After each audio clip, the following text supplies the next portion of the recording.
갈지자입니다. 시작하겠습니다. 오늘 영상은 타이틀을 영화 기생충 콤마 찍고 구조의 혈관으로 치닫다 1편이라고 제목을 정했네요. 제가 혈관화 현상에 대해서 비유적인 표현입니다만 예전에 영상에서 그렇게 얘기를 했어요. 동맥과 정맥을 없애버리고 모두를 혈관화시킨다. 수평화된다. 평균화된다. 모두가 중심이거나 모두가 중심이 아니다. 그런 것이 바로 혈관화 현상이다. 코로나19 이후로 우리는 그런 수평적 질서로 갖고 있다. 티탄 같은 영화를 보면은 아예 움직이지 않는 물질에 대해서도 생명을 부여하는 그런 허구적 그 상상도 드디어는 해야 될 필요가 있고 실제로 하고 있고 그런 것들이 철학적으로 논의도 되고 있다고 얘기를 들었습니다. 기생충도 그렇게 뜯어보면 혈관화 현상에 대해서 집요하게 얘기하는 건 아니죠. 아니지만 구조적으로 봤을 때 치닫다라는 표현은 맞는 것 같아서 거기에 대해서 해명을 해보겠습니다. 이 영화를 보면요, 일단 엉뚱하다는 생각을 일단 하게 돼요. 그리고 도무지 알 수 없는 전개란 것도 눈에 띄고, 근데 그러면서도 이 봉준호 감독만의 특이한 방식의 이 나름의 정당성을 가져가는데, 우리는 뭐 허구다 뭐 이렇게 생각하고 충분히 그래 라는 어떤 정당성을 가지고 개연성을 가지고 받아들이게 되고, 이렇게 받아들이는 힘이요, 끝없음의 관하여라든지 이렇게 너무 이렇게 극단적으로 가버린 것이 아니라 대중성하고도 바로 친밀하게 맞닿아 있고 대단한 것 같아요. 그러면서 이것이 동시에 영화적 현실감, 실감 같은 것들이 온 군데 묻어 있도록 만든 영화였다. 어쨌든 분명한 것은 이 영화가 내걸고 있는 기치죠. 카피 문구가 이렇게 되어 있습니다. 나누어 가지면 좋잖아요. 딱 보면 알잖아요. 아하, 가진 자와 못 가진 자의 충돌. 아마도 그래서 당해버리는 못 가진 자의 복수를 다루든 뭔가를 할 것이다 라는 짐작을 할 수 있어요. 그러니까 당연히 이 영화는 바로 이런 RW라는 수직적 질서에 도전을 하게 되는 것이고, 계층화된 신분 질서에 금을 막 지우려고 예를 들어서 그런 관점의 영화일 것이라는 걸 짐작할 수 있겠습니다. 근데요, 흔한 주제임이 분명하죠. 그런데요, 영화는 어디서 탕가름 나느냐면 다루는 방식이 있었어. 하나하나 디테일의 구성을 만들어가는 데서 거기서 확실하게 차이가 납니다. 그렇지 않다면 뭐 같은 주제를 다루면 맨날 똑같아야 되게요. 그래서 제가 보면 공간을 이렇게 보면은 기생충의 공간은 이렇게 요약할 수 있습니다. 어떤 한 공간에서 정말로 예기치 못한 순간에 예기치 못한 방식으로 예기치 못한 공간으로 우리를 보는 관객을 데려간다. 이것이 기생충이 가지고 있는 공간성의 백미다. 비교를 좀 해보겠습니다. 버드맨하고 비교를 해보면요. 버드맨은 공간을 아주 잘게 썰어가면서 잔펀치를 정신없이 날리는 방식을 쓴다고 한다면, 그렇게 보인다면, 기생충은요, 참고 있다가 굵직한 펀치를 전혀 기대 밖의 순간에 뜬금없이 기상천외한 방식으로 좀 날려버리면서 상대를 몽롱하게 만든다. 제대로 된 비유가 맞나 몰라. 그렇게 보이던데요, 저는. 물과 공간의 관계를 볼까요? 물도 공간이죠, 실은. 그러니까 기본적으로 이 물이란 것은 위에서 아래로 흐르게 되어 있는 거잖아요, 당연하게. 영화도 당연하게 그 물을 씁니다. 물 난리가 나고 물이요, 자꾸 위에서 밑으로 가죠. 위에서 언덕 위 사장집에서 아래로 막 하고, 그리고 그 주인공들 무리들 말이야, 기택이 진 무리들 막 그러고 하고, 그러면 드디어 가장 물이 고여 있을 수밖에 없는 밑바닥으로 갑니다.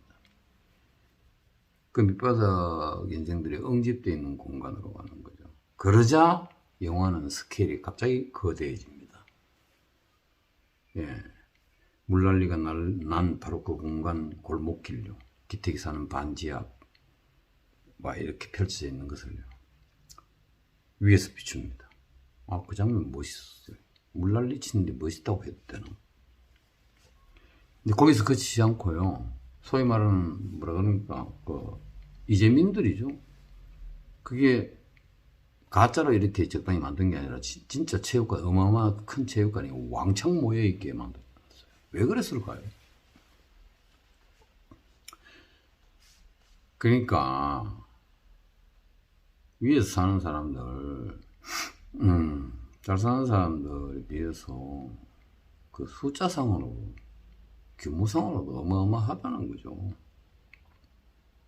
뭐 그 얘기인 것 같아. 떼거리로 모여있어. 이런 것들이 어떻게 보면 말 없는 말입니다. 피해보고.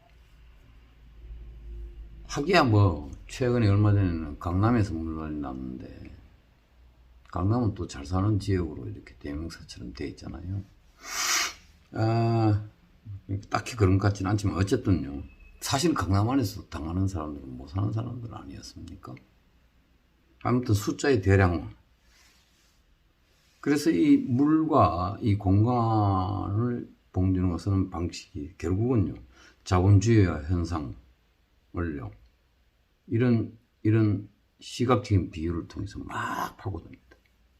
그렇다면 공간 자체를 한번 볼까요? 공간이 그렇습니다. 그 사장집 2층으로 되어 있고, 언덕 위에 있고, 위에 높은 데 있죠. 지상에 있죠. 우리 대학로 뒤편 어디야? 승복동.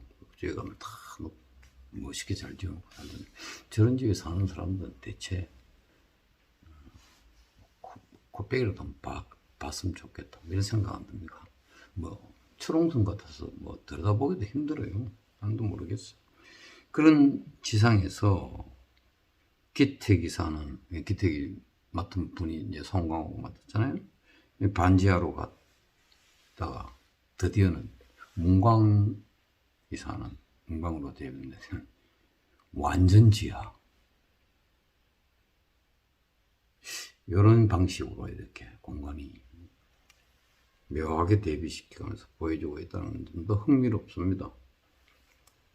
근데 이 위아래 이런 걸 다루는 영화 중에 갑자기 하나 생각나는데, 그 2020년에 만들어진 영화죠. 폴란드인가 이런 건 모르겠는데, 더 플랫폼이라는 영화가 있어요. 2020년 5월달에 개봉한 걸로. 그걸 봤더니 처음에는 흥미로운데 조금 지나니까 다 알겠더라고. 자꾸 밑으로 가거든요. 어마어마하게 멋있게 잘 살린 상을 제일 위에 층에서 딱 먹고 배부르니까 나머지를 밑으로 보내고 이런 식으로 내려가는 겁니다. 예상이 됐고, 예상된 만큼, 예상한 대로 진행되는 만큼 흥미의 크기는 그 정도로 축소되는데, 그 영화를 뭐 어쩌고 비난하는 게 아니라 뭐 그렇게 비교하자면 그렇게 보인다, 이 말입니다. 근데 예, 정말 웃겼어요. 이 사장집에서 느닷없이 지하로 가잖아요. 정말 뜻밖이잖아요. 지하실이 나올 거라고는 예상을 못했는데, 그리고 그 안에서 사는 사람 전혀 예상 못했죠, 그거. 근데 일단 나는 지하실로 들어가는 방식이 웃기기도 했고 너무 재밌었어요. 이렇게 막 서가지고 책장 미는 그 문광에 모션하며 동작하며 대단히 기발했고 예상 밖이었고 어떻게 보면 대단히 그로테스크했습니다. 근데 이런 공간을 보여주는 이유가 뭘까요? 결국은 카피 문구에서 얘기한 대로 자본주의 세계가 보여지고 있는 수직적 질서에 관한 것을요, 어쩜 이렇게 일체 설명 없이 감각적 실체로 만나게 하는지 좋았습니다. 대단했어요. 그러니까 이건 이렇게 볼 수 있습니다. 수직적 질서를 그대로 놔두고 그 자체 안에다가 농을 건다, 장난을 친다, 시비를 건다, 이렇게 보일 수도 있어요. 이런 영화적인 어떤 의미로는 도전 형식이죠. 뻔한 주제를 가지고 이렇게 영화적 기호들을 써가지고 가는 방식은요, 이거는 인물들한테서도 사실 어떻게 보면 유감 없이, 여지 없이 제가 보기에 발휘되고 있더라. 스포가 너무 많나? 점점 제가 하면서 조금 영상이 익숙해져서 그런지 어쩐지 군더더기를 없애고 말하려고 노력을 해서 그런지 어쩐지 모르겠지만 이제 15분까지 이제 안 가네 아예.